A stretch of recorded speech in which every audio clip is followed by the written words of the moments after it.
Alrighty, so thank you for coming and joining us and being receptive to asking or to answering our questions. It really means a lot to us that you'd speak to us. It's not like we're the biggest group in the world, and especially with college students not voting in the kind of numbers that we really want to see them voting in, it really means a lot to us that you would come and talk to us and you want to speak to us and hear our voices. So first thing I'd like to do is give you an opportunity to introduce yourself and talk about the issues that really mean the most to you. Just give us a quick primer on who Robbie Goldstein is. Great. I will start by thanking you for inviting me to join. I think actually you guys are some of the most important people to talk to in this election because you're the future of the Democratic Party, right? You're the future of who's going to vote and who is voting in the current election and the next election. So I'm excited to be here and happy to answer any questions that come up. The really quick primer about who I am and why I'm in this race. I am a doctor. I'm an infectious disease physician at Mass General Hospital. And I became a doctor. I went into medicine because I wanted to help communities. And in particular, it was communities that were most vulnerable and left out of the system. That meant for me that I became very much a primary care doc in my practice. And I care for people living with HIV, folks in the LGBTQ community, and people affected by substance use. I've been able to build a practice over the past 10 years that has really focused on making sure that all of those people can live a healthy life, that the barriers that they're facing can be taken down so that they can access what they need. But I also have recognized in the 10 years that a lot of the challenges that people talk to me about in the exam room are so much bigger than what you can deal with as a physician. I talk to a lot of my patients about healthcare access and insurance, and I've now become a whiz at how you can make sure that people have insurance, certainly here in the Commonwealth. But more often, my patients talk to me about the other issues that are in their lives, the other challenges that they face. So they talk to me about food security and housing and jobs and transportation. They talk to me about racial justice. They talk to me about marginalization and victimization. We talk about everything. And I have recognized over that time that it's time for some change at the federal level to begin to address some of these challenges that people are facing. And I, with my husband at my side and my husband sort of helping me make this decision, made the decision to jump into this congressional race, launched the campaign in November, and we have been building ever since. And now we are 18 days from the primary with voting that is happening every moment of every day. And we are building momentum. Incredibly proud of what we've been able to accomplish and put together in this campaign. So that's sort of the story. I'm happy to dive into specifics on anything. If people want to ask questions, we can kind of do this informally and go from there. Awesome. So I know a couple people have questions, and if anyone specifically wants to ask a question, I'll just ask you to select the raise hand function on the bottom of your screen. And or you can throw it in the chat as well if you'd rather, and I can ask it. So actually, you know what? First, since we just started recording, I'll have Ian give his 2 pence from Massburg so that we can get some more voter information into the mix here so everyone knows how to vote for whoever they choose to vote for in the primary. Sure. So I'll just give a quick outline. I mean, at this point, Massachusetts has mailed out, I believe, to everyone at the very least a ballot application so that you can request which ballot you want for the primary and then also in November for the general election. Other than that, they have started to and are mailing out ballots for the primary on September 1st. I actually got mine in the mail like half an hour ago, so that's great. So some people have already received it, filled it out, and mailed it back. Some people are just receiving it now, like me, and some people are yet to receive it. Thankfully, all the postage is already paid for, so you just fill it out and send it back. Unfortunately, as we talked about briefly before the recording started, there are certain issues with the USPS going on, which might make it more difficult. I haven't seen anything so far in Massachusetts, which is making that or presenting any barriers, thankfully. So hopefully everything I said still stands up. You can just drop it in the mailbox or bring it back to the post office to submit it. I really recommend to look for your candidates. Obviously now for the primary, it's just going to be candidates, but even for ballot questions going into November, the website ballotopedia.org. Let me figure out the spelling here. BALLOTPEDIA.org. And that from there you can search your district for candidates all the way down to the local level, as well as ballot initiatives. Thank you so much, Ian, for that excellent primer on how to vote here in Massachusetts. So it seems we're still having some technical difficulties. So if anyone is out there watching this live stream or is looking on our social media, I just posted the pin to this event. Also, if you are having trouble connecting to it, feel free to private message us on Instagram or on whatever social media, and we'll respond to you with how to try and address it. Or if you're having trouble getting in and you just rather PM us your questions, we can always just ask the questions to the candidate as well. All right, so I know Farine has some questions lined up here, and she was showing me some of her questions. She's always got excellent ones. She's a lot smarter than I am. I don't know why she's VP and I'm president, but that's a later problem. So I'll have Farine go.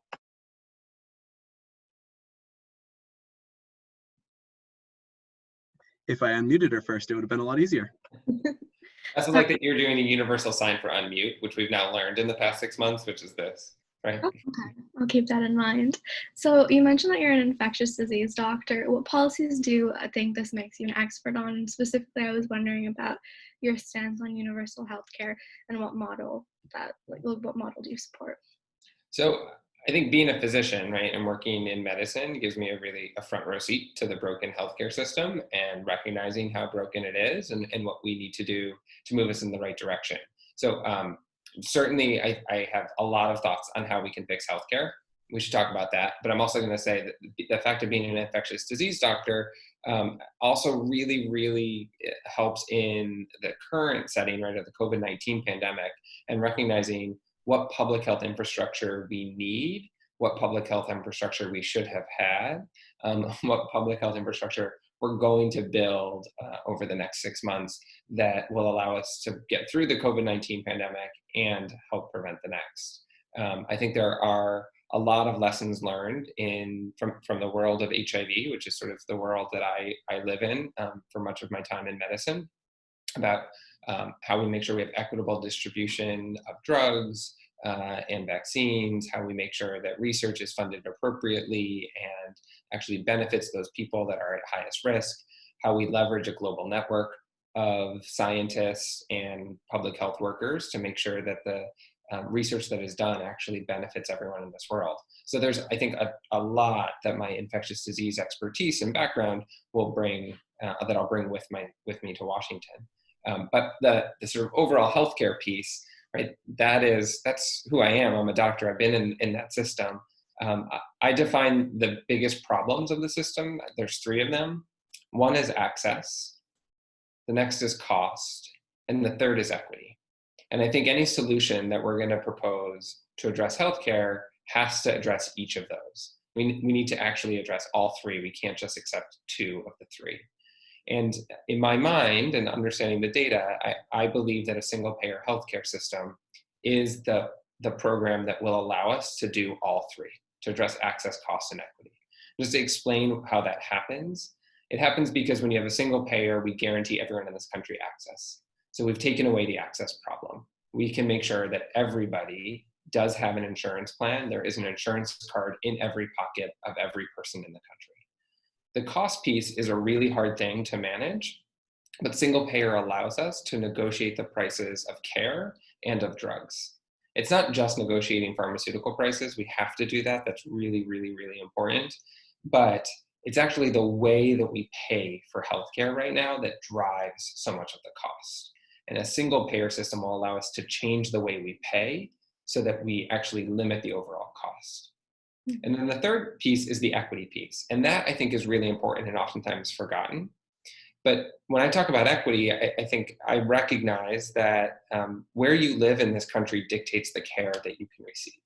If you live in a community of color, if you live in a rural area, if you live in the South in the United States, you are less likely to have access to medical care.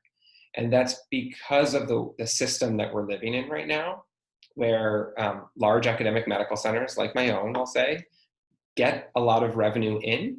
They're able to charge more for their services. They're able to receive more from private insurance plans. And smaller hospitals, hospitals in communities of color, hospitals in rural areas can't charge the same amount, and they're closing all across the country. And that is leading to inequity in our healthcare delivery system. When we create a single payer system, we level that playing field. We say that everyone is going to get reimbursed the same amount. All hospitals are going to get the same for the care that they provide. And now all of those small hospitals in rural America, all of those safety net hospitals in cities across the country can actually make sure that their bottom lines, right, match, and that they're able to continue to provide care to the people in their community. Thank you. And just like going off that, because I think your healthcare background is like pretty extraordinary, and like you bring that to the political table. I'm just curious, in your opinion, how has America reacted to the pandemic? Like, what could we have done better if like our healthcare model was different? Could we have approached it differently? Could we have done worse, or could we have done better? I just want your opinion on that. We certainly could have done better. I think it's possible we could have done worse, but I think we certainly could have done better than how we did over the past 6 months. There are a lot of issues with the way the federal government managed the COVID-19 pandemic. If we want to focus specifically on the healthcare pieces, right, because there's so many downstream complications of unemployment, downstream complications of education, so many other things. But if we're thinking specifically about healthcare, one thing to note is that 5.4 million people in this country lost their health insurance because they lost their job. And our current system ties employment to health insurance. A single payer system, if we had had a single payer system in January of 2020, we wouldn't have seen all of those people lose their health insurance. Now, it is first terrible that they lost their health insurance, but it's compounded by the fact that they lost their health insurance during a health crisis at a time when everyone in this country really needed healthcare. So I think that is a very huge problem, right? And a lot of people are recognizing it. And I think there's more momentum building for single payer because people recognize that we have to get rid of that link. One of the other things that I call out a lot from the federal government is that when we look at other nations that did really well, and well is a relative term when it comes to COVID-19 because there's been tragedy in every country all across the globe, but those countries that did relatively well, they had a robust public health infrastructure going into the COVID-19 pandemic. They had a group of public health experts who could do contact tracing, who could make sure that evidence-based guidelines were being pushed out, who could think through what you need to do in the education space and the industrial space and office spaces and all those things. America didn't have the public health infrastructure that we should have had. And there's a very clear reason why. In 2010, the Affordable Care Act, monumental piece of legislation, really, really important healthcare bill, right, was passed. And yes, it expanded coverage for millions of Americans, but a little known fact is that it invested billions of dollars in our public health infrastructure here in the United States. What happened was that as Republicans tried to repeal the Affordable Care Act, they weren't able to do anything when it came to the health insurance mandate, which is great, but they did scale back on that investment in public health year after year after year. And so we've lost around $10 billion in funding for public health over the past 10 years. That $10 billion shortfall resulted in the CDC not being prepared, resulted in the NIH not having enough money to do the research, resulted in the National Security Council shutting down its emergency preparedness group. We were left unprepared for this pandemic because we didn't have the public health infrastructure. So we really missed an opportunity to sort of, a small investment in the beginning. I'm not saying billions of dollars is a tiny drop in the bucket, but it is a drop in the bucket compared to trillions of dollars that we're paying now in the setting of the pandemic. We have this opportunity to invest up front and we missed it. And it has resulted in a crisis that has affected everyone in this country. It resulted in millions of people being infected, thousands of people dying. It's really been a terrible experience for the country. Thank you. I really appreciated that answer. And then just one more question. Yeah. You specifically mentioned in your introduction that when patients come into the exam room, it's not just a healthcare aspect that they talk about. They obviously they talk about whatever they're going through, and that gives you like a front view to what American citizens specifically are going through. And this is like an unprecedented time when it comes to racial inequality and injustice. So what role do you think you need to play as a politician, and referring especially to your healthcare background where you have access to the struggles that people go through, and just relating that to everything that we've seen in the past months from the George Floyd protests? Yeah. I don't know if that question was very clear. If you want, I No, can. yeah. So it's a really interesting and really powerful moment to be a physician with a patient, to be in an exam room one-on-one. And especially for those people that feel comfortable and welcomed and affirmed and, they're able to share in that exam room, I get to hear from folks about what structural racism means and how it plays out in their lives, what institutional misogyny means and how that affects their ability to get a job or their ability to, go through school or whatever it may be. And so I've had that front row seat, of listening to folks and really hearing about how all of these pieces play out in people's lives. And the answer in the healthcare setting, and then I'll bring it back to politics, but the answer in the healthcare setting, is listening, learning, affirming people, trying to break down stigma and barriers, trying to sort of root out victimization and marginalization, and to make sure that people feel comfortable and confident in who they are and that their voice has power and their voice can be heard. In the healthcare setting, it's about can they be heard in achieving a healthy life, right? Can it be heard in their medical care? Politics should be doing the exact same thing. That's what government is about, right? It's about listening to people. It's about lifting people up.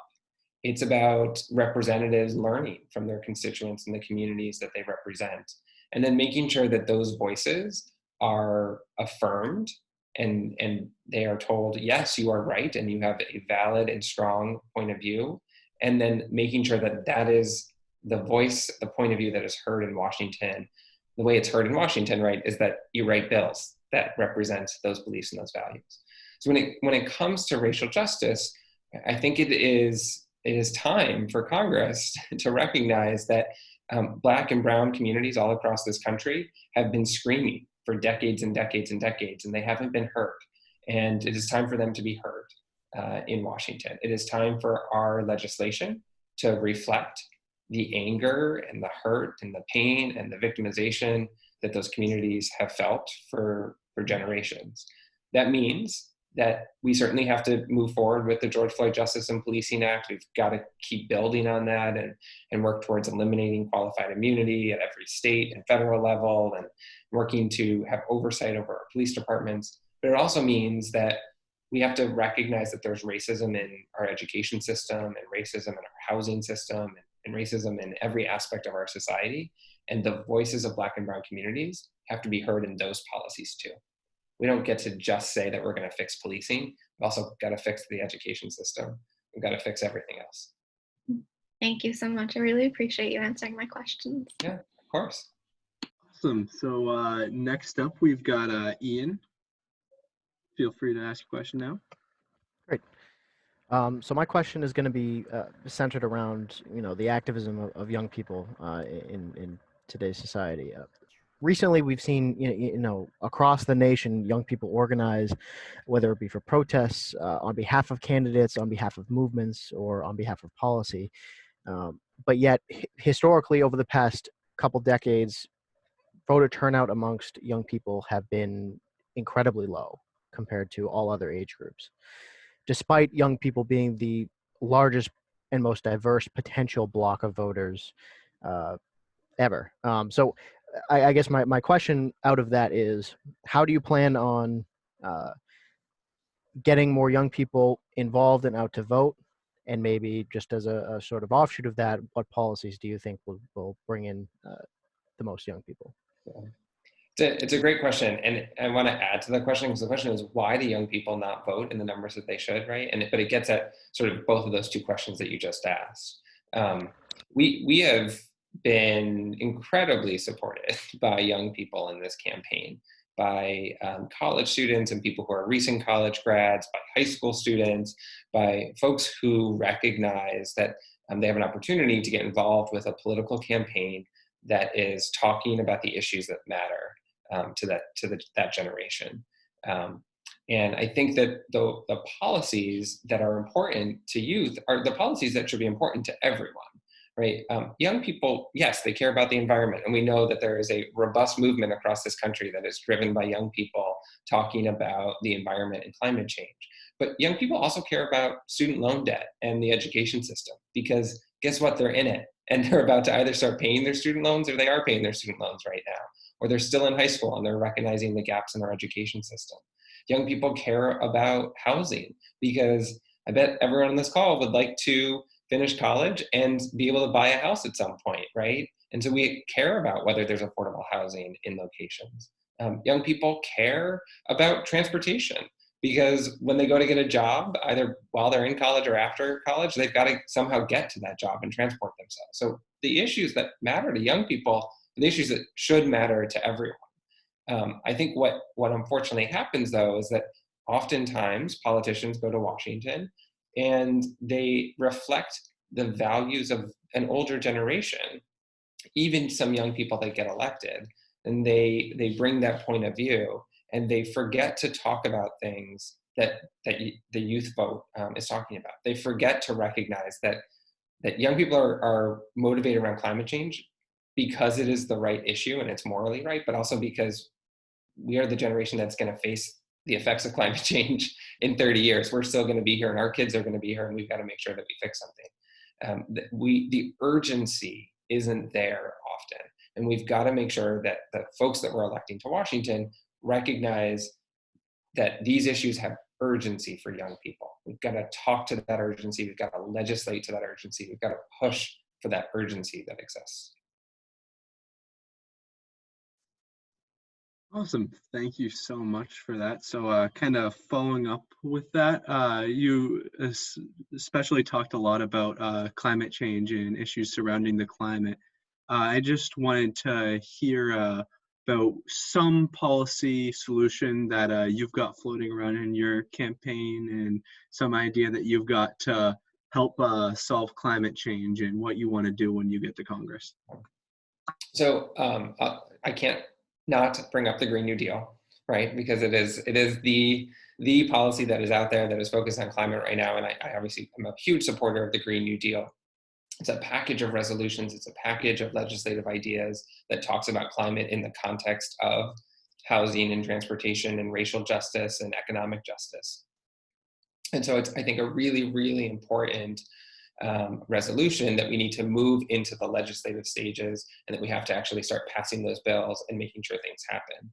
But I think of climate change and climate policy in really two different buckets. One bucket is, what are we going to do to move ourselves away from the failed fossil fuel economy? How quickly can we get ourselves out of this fossil fuel dependence and move ourselves over to renewable energy? And so those policies are focused on incentivizing and investing in renewable energy sources like wind and solar, and disincentivizing or putting a price on carbon so that we can get rid of the fossil fuel economy. There's also a piece in there about efficiency, because that transition is going to take us a little bit of time. I think we can do it pretty urgently. I think we could do it in 10 years. I think we should aim for 10 years. But during those 10 years, we can work really hard also on efficiency so that we're overall using less energy in our buildings and homes and schools and cars and in every aspect of society. So that's one bucket. That's the bucket that I often say is about avoiding the unmanageable situations that might happen in 40 to 50 years. The other bucket is actually managing the unavoidable, recognizing that even if tomorrow the House and the Senate and the President passed an elaborate climate package, there are still going to be changes that will happen in our climate. We will see 1 to 2 meters of sea level rise in the next 40 years. We will see increases in global temperatures over the next 40 years because we are on a trajectory that we can't completely stop, even with a huge investment in renewable energy. And so we've got to actually be able to manage those unavoidable consequences, and that's adaptation. So adaptation is about fixing our roads so that when the temperatures go up 2 degrees, the roads actually stay level and are still functional. Adaptation is about building seawalls so that the homes all along the coast and, in this district along the South Shore, or, the dorms by UMass that are on the harbor, that those are prepared and can withstand the rising tides and the inclement weather that may come. We have to invest in the adaptation side too. And it's actually, I think adaptation investment is a really, really great way for us to actually get ourselves out of the COVID-19 recession and for us to invest in jobs that will put people back to work, improve our communities, and prepare us for these inevitable changes that are to come. Well, that was a fantastic answer, and a very organized one as well, I might add. Thanks. Oh, I love to hear that. Maybe I should hire you as my doctor. It's so organized like that. So is there anyone else who has like a specific question they want to ask, or should I go on with my other prepared questions? All right, I have some more questions prepared here. So continuing on this kind of youth note, obviously issue that affects UMass Boston students especially a lot is funding for public higher education. Obviously, we've faced issues with this in the last few years. UMass Boston College Democrats participated in the Fund Our Future campaign, where we went out and picketed in front of the State House to try and prevent them from cutting our funding. I mean, obviously, all of this has gone a little on the back burner during this crisis, but it's still one of the, if not the most important issue to me, myself, and a lot of other college students out there. So how do you think the federal government can help institutions like ours, public institutions of higher education, with funding ourselves and not let us become dependent on big, wealthy private donors like a lot of the private schools have become? Yeah. We can invest as a nation in public education. I want to actually just share a story about someone who I met on a meet and greet I guess it was earlier this week. I think it was Monday or Tuesday. It was a woman who was in her 90s, who was a UMass Boston grad, who grew up in Boston, got a minimum wage job when she finished high school, and she put herself through UMass Boston because at the time, taxes were much higher, and those taxes went to pay for public education, and her tuition was less than $100 a year. And so her minimum wage job was enough for her to pay for what she needed at college. She got her degree and she went on and now she's in her 90s and she's doing quite well.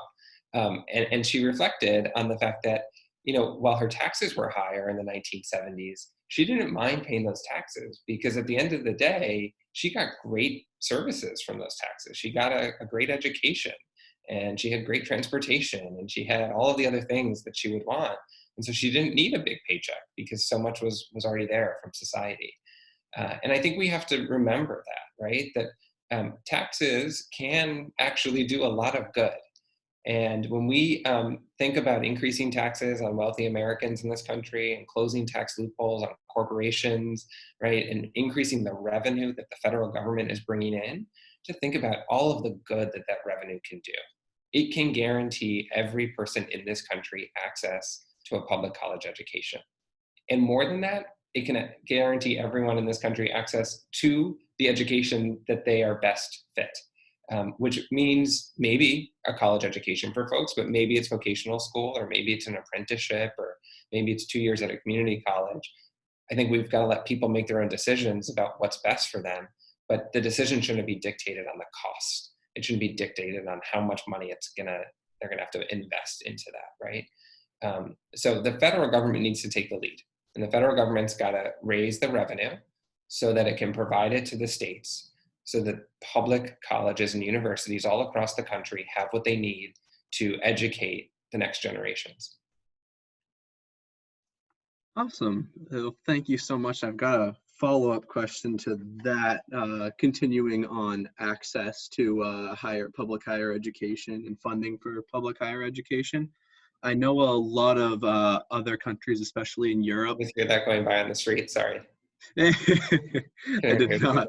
There's like a very loud truck that was driving by with very, very loud music. Sorry. Oh boy, I live in a development, so I don't get any of that. But yeah, so in a lot of other developed nations around the world, they not only fund their students' public higher education, but they fund their lives while they're in school. So they give them some sort of stipend so they'll be able to put themselves through school and focus on school. I actually have a friend who did a exchange program and came to UMass Boston last semester, or actually the semester before. And he's now in a master's program back in Germany where he lives. And they're paying him so he doesn't have to get a job. He can really focus on writing his thesis and researching and studying and focus on that. Would you like to see something like that in America? Do you think that's something we can achieve? So you're talking about, in some ways, basic income, right? A universal basic income. And I do think it's something that we can achieve in this country. We can certainly do it now in the setting of this pandemic when so many people are out of work, and we can do some emergency cash relief and make sure that people have what they need. That includes students, that includes people who are recent college grads, who are very vulnerable in the current job market and don't have access to the same resources that they had before. But I actually think one of the best opportunities we have is that we can create an emergency cash relief program over the next 6 months that gets us through this pandemic, and with it accumulates a tremendous amount of data about how people use that basic income and how it improves their lives and what it trickles down to, what it then creates, what opportunities it opens up for people. And we can have a really profound and robust conversation about basic income, whether or not providing a basic income to everyone in this country would result in people being able to focus on their education and making sure that they get through 4 years and really prepare themselves as best as they can for a job, making sure that people can have food on the table so they're not stressed about that part and can maybe focus on some other aspect, right? I think we need to have the conversation about basic income in this country, and we need to include students in that. For this most recent stimulus package and the $1,200 check, there were so many people that were excluded, including college students who may be dependents on from their parents, but yet are living at college or living in a dorm, living in an apartment nearby college, still going to classes, still facing the same needs. They still have to pay for rent, and they still have to buy their food, and they still have to do all the other things, and their job might not be available. So we can't exclude college students or young people from the conversation when we talk about emergency cash relief and basic income. Oh, that's awesome. I'm glad to hear that. I just actually read Andrew Yang's book, so I've been thinking about that a bit too. Yeah. He makes a compelling argument, doesn't he? Oh, he's such an engaging writer as well. Yeah. All right, so it looks like Freen's got her hand up, so I'll give her. And I Thank forgot to you. unmute her again. There we go. So I had like one question when you mentioned the stimulus package, and last I checked, I think it was I think before the Senate adjourned, like they still hadn't passed the stimulus check, and the Democrats wanted, when it passed out, they wanted an increase on the $600 for the unemployment that the Department of Employment does in Massachusetts. Is that something you support? And then also like I think right now the Senate is lobbying for, instead of $600, they want to decrease it to $200. So like when you if you do get into Congress, which I hope you do, I think one of the issues that specifically our like government has is like an inability to negotiate, where neither side will budge. So like I want to know like what would be your strengths that, and then specifically for the current plan that's halted in the Senate about the 600 plus and the stimulus payment, is, do you think that's enough? I personally don't think 1,200 is enough for American families. And then what, in your view, do you think? You mentioned college students should be included on that. Do you think it should be expanded? I just want your opinion on it. Yeah, so, I look at the CARES Act that was passed, and I look at the HEROES Act, which passed the House but is sitting before the Senate, and I recognize that it's a lot of work. There was a lot of work that went into those bills. And in many ways, they move our country forward in the face of this pandemic. I also look at them and say, this is really the bare minimum of what we have to do as a country. There's so much more that we have to do for folks. Emergency cash relief is one of those things. $1,200 6 months ago is spent and gone. And people who receive that, they're no longer getting a benefit from that $1,200. There's a plan that is out there from Senator Markey and Senator Sanders and a bunch of others that talks about a $2,000 a month check for every person in this country for the duration of the pandemic. And that seems like a reasonable amount of money to actually make sure that everybody in this country, college kids included, have what they need to get through the pandemic. To make sure that as long as we're in a state of emergency as a country, with each state declaring their own emergency, that we can actually survive and get through this.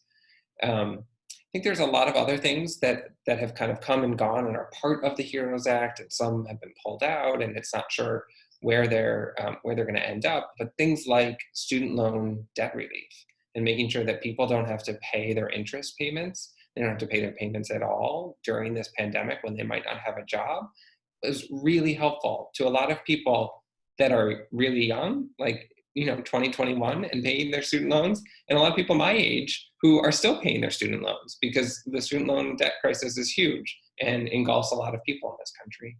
And I'd like to see us have a more robust policy around that. I'd like to see us include childcare and universal pre-K in the HEROES Act or in our bills when we're thinking about COVID-19 relief, because we're starting to ask people to go back to work, and people are making really hard decisions about whether they can go back to work or what do they do with their kids. And what do we do if schools aren't open, or what do we do if schools are only open 2 days a week, or how do we manage that? And we should be having those conversations. Now, I don't want to say Washington isn't doing anything, because they are. People are having these conversations, but there's not enough people doing it. There's a lot of people who are willing to sign on to the HEROES Act and sign the bill. I'll say that Congressman Lynch, my opponent, is one of those people who signed on to the HEROES Act and says it's sort of a panacea for all of the problems of the COVID-19 crisis. I think we just need to do more. We need to be fighting. Congress adjourned for their August recess. There's an argument to be made that Congresspeople and senators should be doing a sit-in on the floor of the House and the floor of the Senate until something gets done, because the American people are suffering while they get to go home and have some barbecues. And I think we've got to hold people accountable and make sure that work is getting done. Mm-hmm. Thank you so much.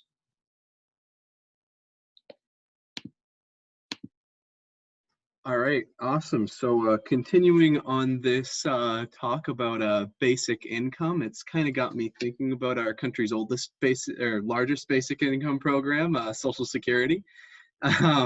So obviously there's been a lot more news lately about that because of Trump's talk about getting rid of payroll taxes and sloshing funds all over the place to try and do his executive orders instead of just telling Republicans to get things through.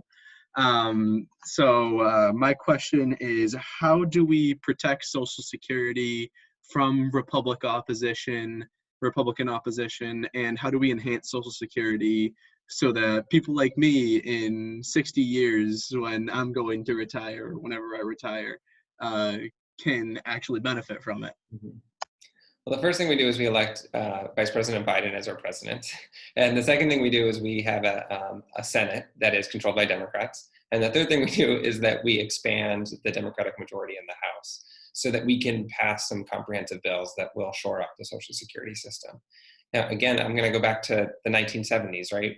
We did not have a problem with the solvency of Social Security in the 1970s because our taxation was appropriate. We raised enough revenue and we were able to pay into the Social Security system. We were able to pay into the Medicare system as well. We were able to do a lot of things when we had enough revenue. Social Security has become an issue over the past 20 years because we've dropped our tax rates so low and we've allowed corporations and wealthy individuals to not pay anything in their taxes. And therefore, we don't have money going in to the Social Security fund, into the Medicare fund, into all of these really important services that we provide. So we've got to build back up. We're not talking about enormous increases in the overall taxation rates and in the tax structure. We're just talking about everyone paying their fair share. We're talking about the fact that if you make billions of dollars in this country, you should probably pay some taxes on that. And it's not appropriate anymore for you to pay zero in taxes while working class Americans are paying a huge percentage of their paycheck in taxes and aren't able to access any of the services. So a small increase in many ways, a small percentage increase could actually have dramatic benefits and could allow us to shore up Social Security, shore up Medicare, move us towards a single payer healthcare system so that we can guarantee access to healthcare for everyone and do all the other things I was talking about, right? The universal childcare and pre-K, universal public college education, help fix the student loan debt. All of that can happen with a small percentage increase in taxation on wealthy Americans and corporations. Awesome. Thank you so much for that answer. Another thing I'd like to talk about, just because this is the pressing issue of the day, and I know I've been arguing about it in my town's Facebook forum, the police bill going through the Massachusetts State House right now. So I wanted to ask about, I know this wouldn't be something you'd be voting on in your capacity if you win your race as congressman, but where do you stand on that issue in specific, that bill? Well, there are two things in that bill that I think we should call out and just talk about specifically. One is qualified immunity, and the other is tear gas and weapons of war on the streets of Massachusetts. And I don't believe that we should have weapons of war on our streets, and I don't think they should be in the hands of police officers. And I think there's no reason why we should have tear gas on the streets of Boston or of any city or town in Massachusetts. And qualified immunity to me is something that this state must abolish. The federal government must abolish as well. And we've got to win that battle in every state. Qualified immunity it's sort of a complicated topic to think about, but when you simplify it, it is about holding people accountable. It's saying that whatever action you take, you have to be accountable for that action. And we recognize that police officers are oftentimes put in situations where they may be in danger, where other people may be in danger, but that doesn't give them the opportunity to violate the law and to not be held accountable for whatever action they take. And ending qualified immunity means that there'll be oversight, there'll be control over what happens. We will make sure that police agencies and police officers aren't acting based on racial biases, but rather are acting out of what is the right thing to do. And I think the discussion that happened here in Massachusetts, there were a lot of folks, a lot of impassioned pleas on both sides. I don't know if anyone watched State Senator Sonia Chang Diaz on the floor of the state Senate, but she had a very impassioned plea to move forward with this bill and to make sure that we abolish qualified immunity and that we really address the racism in police departments across Massachusetts. There is passion here. There is desire. There is a very, very loud drumbeat that is coming from people all across the Commonwealth who want to see reform and want to see change. And I would have very much supported the changes that I talked about, right? Ending qualified immunity, putting more oversight on police officers, making sure that we have weapons of war that are taken off the streets. I think those are really important things to do.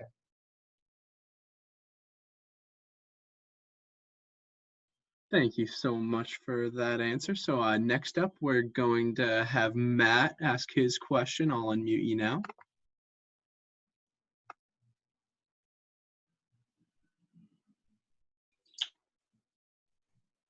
There we go. You should be unmuted. Yep. Hi. Hey, Matt. Can you guys hear me? Yep. My internet's not great, but so I just wanted to thank you for like taking some time out of your day. So I'm actually from the district that you're running for. I live in Stoughton. I've lived in Stoughton my whole life. I had a twofold question. They're not really related, but they're just two things that I just kind of thought were interesting just to get your take on. So you probably know but not only Stephen Lynch, but there's a lot of politicians, especially in this district, that are really long incumbents, and that's something that's really frustrating to me. Like, there's others. Like, I also know for my state representative, his name is Louis Kafka. He's been in there before I was born, and Stephen Lynch was there for 18 years, and I'm 19. So I had another state representative 1 year, and my whole life I've had Stephen Lynch. So it's almost like three questions. But my first question is, so like he makes over 150 grand, and for a civil servant, I think that's kind of ridiculous. And I think like it's just kind of ironic that a lot of politicians talk about raising taxes when at the same time, not only are they taking a high salary from their taxpayers, but they also have different other things that I wouldn't say bribes, but things that we don't know about, a lot of benefits, a lot of like their lives are, not only do they have a salary, they have, the state house offers a lot of amenities and stuff that it's not really calculated in their salary. And also just your general thoughts on term limits.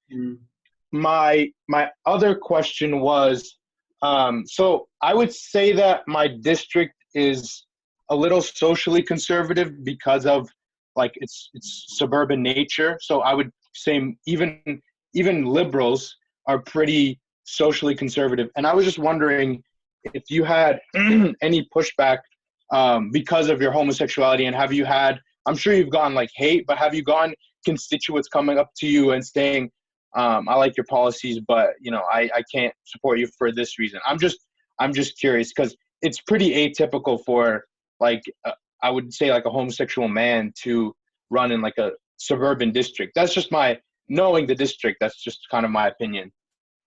Interesting. Let's tackle both of those. So let's start with the term limits question. I have been thinking about this a lot because my life would be a lot easier if Stephen Lynch had some term limits and I could run in an open seat rather than having to try to unseat him. I think term limits is an answer. I'm not sure it's the answer. And I feel like I need more to really understand the benefits of term limits. There are some people who get into office and stay for a long time and do a really amazing job. And I'm not sure that we want those people necessarily to be term limited out. John Lewis was one of those examples, right? And he was elected a very, very long time ago and served all the way until he passed away. And I think was a great representative of his district and fought for the right causes all the way through. I think actually the bigger issue that is beyond the term limit issue is the money in politics issue.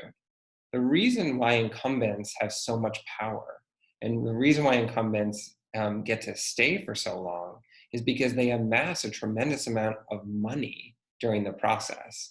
They amass money through corporate PACs that make donations. They amass money through very wealthy donors that they get connected to and that they bring into their network. The money that is in politics protects incumbents. And I can tell you that as someone challenging an incumbent, I am asked every day, how much money have you raised? And that is what determines whether my campaign is viable. And it's because people recognize that incumbents have access to basically unlimited campaign money. So I think we have to first figure out, if we address campaign finance reform, will that address some of the issues around long-term incumbents and whether challengers can come in when districts change and shift, when a representative no longer is a great representative for the district?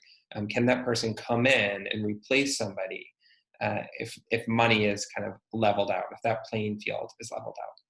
So that's the first thing that I'll say about the term limits. The second piece about sort of the district itself and whether it is socially conservative, and if my sexual orientation has in any way played a role, I can tell you that to my face, no, nobody's come up to me and had any concerns around my sexual orientation. I'm not sure I said this at the beginning, but part of my work in the hospital is that I'm the director of the transgender health program at MGH. And I can tell you that that has not been an issue, and no one has said to me that is a reason why they're not voting for me. I don't know what's inside people's minds. I can't read their minds, but no one has outwardly done anything. I think it matters that I'm an out gay man and I'm running in this race. It matters that I care about the LGBTQ community, and that's the community that I work with in the hospital, because it's what drives much of the campaign. I think it also matters that I'm running against somebody who has a pretty bad record when it comes to the LGBTQ community, and who's voted for a gay panic defense and voted against marriage equality. And this was before you were born, but in the 1990s, he got into politics to try to exclude gay people from the St. Patrick's Day parade in South Boston. And that was his whole drive to go into politics, right? So I do think that my sexual orientation matters, but I see it as a positive and not a negative. And I want to just say that I've thought a lot about this question of, is this a really conservative district? And how could a progressive challenge a sitting incumbent who is conservative in this conservative district? And I've come to the conclusion that there's a little bit of a self-fulfilling prophecy that's happening here in the 8th district. Because Stephen Lynch is conservative, people think that the district is quite conservative. And so therefore, people start having a conversation about Stephen Lynch being a good match or a good representative for the district. The reality is, when you go out and you poll people in the district, when you go out and ask them about their policies, the district is actually pretty progressive. This is a district that actually really wants Medicare for all. It's a district that wants to talk about racial justice and move forward on those issues. It's a district that is resoundingly pro-choice and wants to push forward with reproductive justice. It's a district that, for people who are involved in the Yes on 3 campaign in 2018, this is a district that voted yes on 3 at over 70%. So it's a district that is not as conservative as people describe it to be. We just sort of get this bad rap, I guess, that we're a very conservative, very moderate district, but we're actually quite progressive here. I don't know, Matt, do you agree with that? You've been certain your whole life. What do you think? I mean, I think by Massachusetts standards, we're pretty conservative, which is not a really a high standard, or because Massachusetts is one of the most progressive states. I mean, I would say, I think your assessment is correct that it's because Stephen Lynch is sort of a moderate Democrat that people think, and I think also people just get complacent with who they have in office because they know, oh, Stephen Lynch, I've seen his name on the ballot. So I personally, I come from a relatively apolitical family. My parents pretty much vote for the names that are familiar to them, or I heard oh, this person is nice, or I saw an ad for them and they said they like XX whatever policy and I like that. So I think, and also for me, personally, I've been around political circles and I kind of have an understanding of, especially the South Shore of Massachusetts, it's a lot of I would say like like from the people that I know, it's I like the blend of like, it's not just, there we have some very far left individuals, progressive New Deal, but we also have like obviously like the boomers, like older white people in this area who are very staunch Trump Republicans, and they do live in this district. And I actually enjoy the political diversity, because although I would say a lot of our representatives are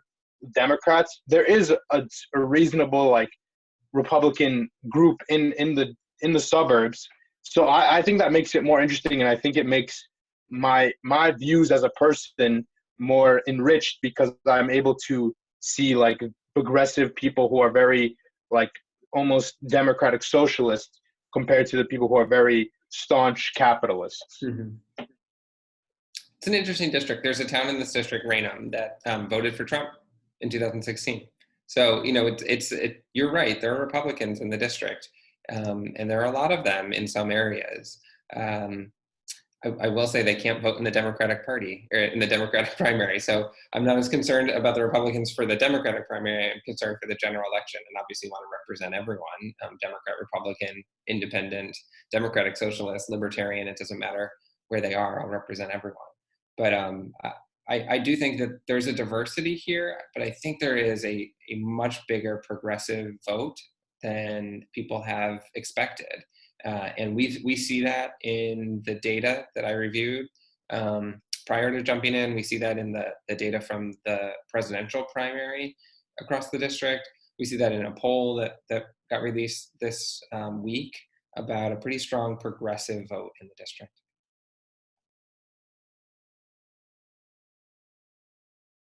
Awesome. So so my town that I'm from, Pembroke, actually went for Trump as well. The next town over with us, still in our same district in the Mass State House, Hanson, also went for Trump. So our district actually overall went for Trump. Yet we have a pretty progressive Democrat, Josh Cutler, who's representing us in the House of Representatives in Massachusetts. I think a big part of his success in our district has been his accessibility to all of his constituents. I've heard from a lot of Republicans in the district who say, I don't agree with him on anything, but I know if there's a guy I need help from with my issues with the state, or if I need help navigating the state bureaucracy, I can call Josh and he'll be able to help me out. So I guess my question is about constituent services.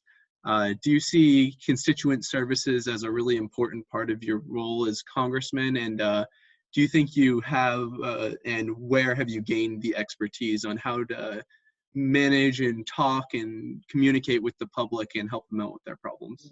Yeah, all politics are local, right? Doesn't matter what office you're running for, everything's about what happens in the local area. And constituent services are incredibly important. It's doing the work for sure, right? Making sure that people have access if they need something from the State Department, or they need something, they need something from Housing and Urban Development, and they need something at the federal level or even at the state level, using the power of the office to make sure that people have what they need. But it's also about listening and talking to the constituents. And one of the criticisms that people have of Congressman Lynch is that he goes years and years and years without hosting a town hall for folks in the district. And I think that's just fundamentally backwards from how we should be thinking about representation. How can you represent people if you don't talk to them? How do you know what they want you to do? How do you know who you're actually representing if you don't have the conversations? And so, I made it a point very early on in the campaign to say that if elected, I will host a regular town hall each month, so that we can make sure that people are able to talk with me and share with me how I'm doing, give me feedback, but then also share with me what's on their mind and what I need to be working on in Washington. Where I get those skills, that's being a doctor. I'll tell you a funny story. When I first started the campaign, a political advisor said to me, "Do you think that you're going to be okay if people just sort of come up to you and start asking you any question and expect that you have an answer?" And my response was, "What do you think a doctor does all day long?" All day long, people ask me questions and expect that I will know exactly what the right answer is. And it could be anything, right? Because think about it, you go into your doctor's office, you're always like, well, I wanted to ask you this. Can you look at this? Can you tell me about this? That's a skill to be able to reason through answers. And when you know you don't know the answer, to say, I don't know the answer and I'm going to find it out for you and figure out how to move forward. But I think I've had a lot of practice in that, and I'm ready to put that practice to good use.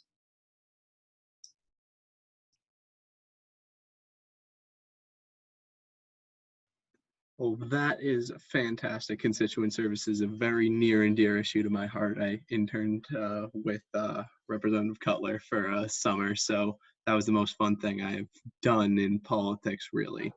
Does anyone else have any questions off the top of their head, either related to that subject or on any other major topics they'd like to talk about?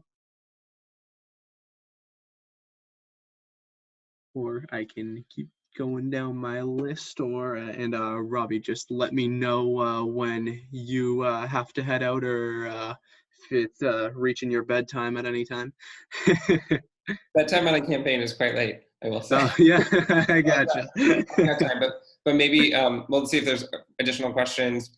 We can maybe go to like 7:30 or something like that. If that works, or if there aren't questions, I'm happy to end whenever people are ready. Fantastic. Also, I was gonna ask Matt. So Matt, it looks like your hand is still up. I'm not sure if you have another question, so I'm gonna unmute you for a moment. No, I just never put my hand down. My bad. Gotcha. All right. So let's look. Which of these questions I've gotten a little out of order because I've been asking as they've come up. Oh, pretty big one. Kind of wanted to ask this first. So what specific issue would you say is your number one priority day one when you go to Congress? I want to submit this bill and have it on the docket. I've been thinking about this. I've been dreaming about this for the entire campaign. So I'll start by saying I am fully in support of moving forward with the progressive agenda in January 2021. And I want to move forward with campaign finance reform, and I want to move forward with single payer healthcare, and I want to move forward with the Green New Deal. And those are all going to happen, right? And I'm going to vote for all of those, and we're going to make those things happen. But the thing that I've been dreaming about, the bill that I really want to submit on the floor of the House on day one, is a bill that fundamentally redesigns the Food and Drug Administration and turns the FDA into an agency for good. An agency that is not influenced by pharma, an agency that ensures access to drugs and devices for everyone in this country, that uses equity to understand how we're going to distribute all of those products to people, that actually can do something around negotiating drug prices and making sure that the drugs that come to market are both effective and the right price for people in this country. I think we can turn the Food and Drug Administration into an amazing agent of good that will improve the lives of everyone and the health of everyone in this country. And it can be done by Congress. And so I would love to submit that bill, to build a huge coalition of folks to build a better Food and Drug Administration and begin to tackle one of, I think, the biggest issues in healthcare. Awesome. So next we'll have Fareen. Okay, so you mentioned for drug companies specifically, and that's something that like I feel very passionately about. And you also have the unique background of being in healthcare and everything. And I think the U.S. is one of the few countries in the world where drug ads are actually allowed. So I was like really curious to see, and like tying this into your healthcare background, what's your opinion on how drug companies have like an enormous amount of influence over the government and hospitals as well, and then like I just wanted your opinion on that. There's way too much power in pharma's hands right now. You know, we've done some things in medicine actually to control the power of pharma. You know, for instance, at Mass General Hospital, pharmaceutical reps are not allowed on campus, and they can't come to my office and provide me with pens and incentives to make me prescribe a medication for someone. And that actually has really amazing outcomes to it. It means that I don't go and prescribe the best and not even best, right? The newest and most expensive medication. I prescribe what is evidence-based and where the data tell me to prescribe a medication. But there are a lot of ways that pharma can influence people. Drug ads are one of them, right? Open up any magazine, turn on any nightly news broadcast, and all you see are ads for pharmaceutical agents. And those drive patients to come into my office and say, I think I need this new medication. Even if it's not clinically indicated, and even if it's only going to add to the cost of the healthcare system, they feel very strongly that they need it because of the advertising. And again, that's a role where the Food and Drug Administration can really start to get involved. They might not be able to control the airwaves, but they can control drug pricing. And similar organizations, similar agencies in other countries control pricing, which then makes those ads not useful, right? It makes that whole experience not beneficial to the drug company. There's a lot of influence when it comes to how clinical trials are designed. And pharmaceutical organizations, pharmaceutical companies get to design clinical trials and then therefore study a drug or a device or an intervention in a very select population of people. To maybe go a little bit into detail, and I'm sorry if this is boring to anyone, but I talk about this a lot in the HIV world, where a lot of pharmaceutical industry or pharmaceutical companies have studied their drug in very specific populations. The best example of this is pre-exposure prophylaxis, which is it's a pill that people take to prevent HIV. And the newest formulation of pre-exposure prophylaxis was only studied in men. It wasn't studied in women. Despite the fact that women make up about 40% of all new HIV infections around the globe, and 50% of the world population. And the company decided that they weren't going to study it in women. And that had profound implications for equity in the availability of that drug and the use of that drug and whether we know it's safe and effective in women. And that was a decision that the Food and Drug Administration currently had no power to change, but should have the power to change, should have the power to step in and say, you really can't do that. You can't exclude all women from a clinical trial, especially when women would benefit if they were included in that clinical trial. Yeah, I think it's really amazing that you mentioned the FDA, because a lot of politicians don't mention that, and specifically with your healthcare background too, it gives you an understanding and everything. So I just got really excited when you said that, because I also think that the pharma companies have a terribly enormous influence over government and American public. I'll tell you, no pharma executive is going to donate to this campaign.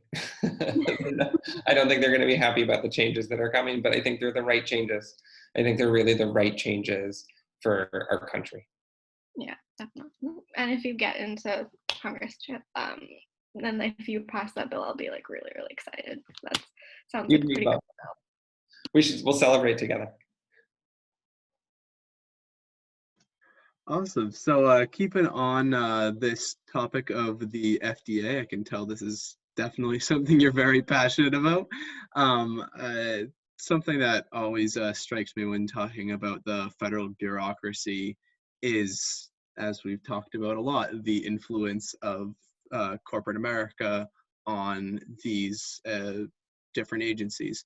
One aspect of this is obviously campaign finance. It's a politically controlled branch. The director of the FDA is appointed by the president. But another aspect of this are iron triangles of expertise between Congress, corporate America, and the federal bureaucracy. So how do you think that we can help to break these things up and help to clamp down on the lobbying and the undue impact that insulates Congress and the federal bureaucracy from public opinion and makes them listen to the big corporations even more than they would have just through campaign finance and bribery? Yeah. There's a little bit of a chicken and egg argument that happens here, which is we've got to get money out of politics. We can't get money out of politics until we get new people elected who aren't dependent upon that money. But we can't get those new people elected until we get money out of politics, right? And so there's a cycle that we are creating over and over again. I think that we're getting to a tipping point where there are enough new people, and with a little bit of a push in 2020, we might actually be able to achieve some meaningful change when it comes to campaign finance and lobby reform. There's a reason why there are those connections between Congress and the bureaucracy and corporations. It's because many people from the federal bureaucracy go to those corporations. Many people from Congress go to those corporations once they leave office. And those connections are very strong, and they're able to maintain, right, that idea that, well, I need a place to land after I finish this job for 4 years in a presidential administration, or I'm thinking of not doing this Congress role anymore because I don't want to fly back and forth between my district and Washington, and I want to go get this job in the corporation. I mean, I want to be useful and successful, so I need access to my colleagues and my old friends. I think we've got to break that cycle. When we have enough people who say, this is just not how it should be done. This is not what is supporting the American people. This is what's supporting American corporations, but not the American worker. When we have enough people, enough critical mass, we can actually create real change. We can make it so that people from the federal government can't have those connections and those conversations. And we can break down that sort of military industrial complex that exists in the Department of Defense, but there's analogies in other places too. We can begin to decrease the influence that corporations have on individuals when we really address campaign finance and say, corporations can't spend as much money as they want on individuals and on elections. But I don't think we're at the critical mass right now, 2020, August 2020. But I think we could be at the critical mass in January 2021. Awesome. Thank you so much. So we're starting to come up to the end of the time here. It's 7:27 now. So I'd like to kind of end this on a fun note in some way, shape, or form. So let me stop that from going on the whole time while I'm talking. What is your favorite story from the campaign trail, the funniest or most interesting person you've met when you've been campaigning? Yeah, there's been so many. I'm not sure I can give you one. There are days that in the beginning that were just like so enjoyable. Everyone here kind of understands the Massachusetts political system. There's these caucuses that happen. It's supposed to happen in February and March. We didn't have many in March, but we had a bunch in February. And caucuses are really, really fun. Caucuses and Democratic Town Committee meetings are really, really fun because you see local politics on display, right? And you see like real local rivalries that happen in these rooms. And to walk in there as a candidate, you sort of get this back row seat because I'm thinking of many small towns along the South Shore. I don't want to call anyone out because I don't want to give them a bad name, but many small towns along the South Shore where I would walk in and it was a group of maybe 15 or 20 people at a Democratic Town Committee or a Democratic caucus. And I'm on the back of the room, sort of leaning up against the wall, waiting for my time to speak. And you can just watch these interactions going on, and it's fascinating. So those have been really, really fun, and I miss those, the sort of in-person campaigning. We did have a really fun day yesterday on the campaign where we went down to Brockton, and I met with a business owner to talk about PPP funding and what the federal government is doing. We got to go to a COVID testing site, which was really, really an amazing experience for me to see what it's like on the ground in Brockton. We got to go record a radio ad at a radio studio in Brockton, which was one of the coolest experiences of the campaign, to sort of be in a real radio booth with like the big microphone and to be able to record the ad, which will be on the radio over the next 3 weeks as we go into the primary. So there are a lot of really fun moments of campaigning. They're all, though, like those fun moments happen when you get to get out there and be with people and see the people in the district. Awesome. Thank you so much for joining us today. We are so happy to have you come talk to us, and we would love to have you as our representative in our district. Obviously, UMass Boston College Democrats cannot say anything that can be implied as supporting or endorsing any sort of candidate, but we think you're an awesome guy, and Thank you I very hope much. you have a wonderful night. You as well. Thank you, everyone, for joining. Thank you. Thank Bye. you.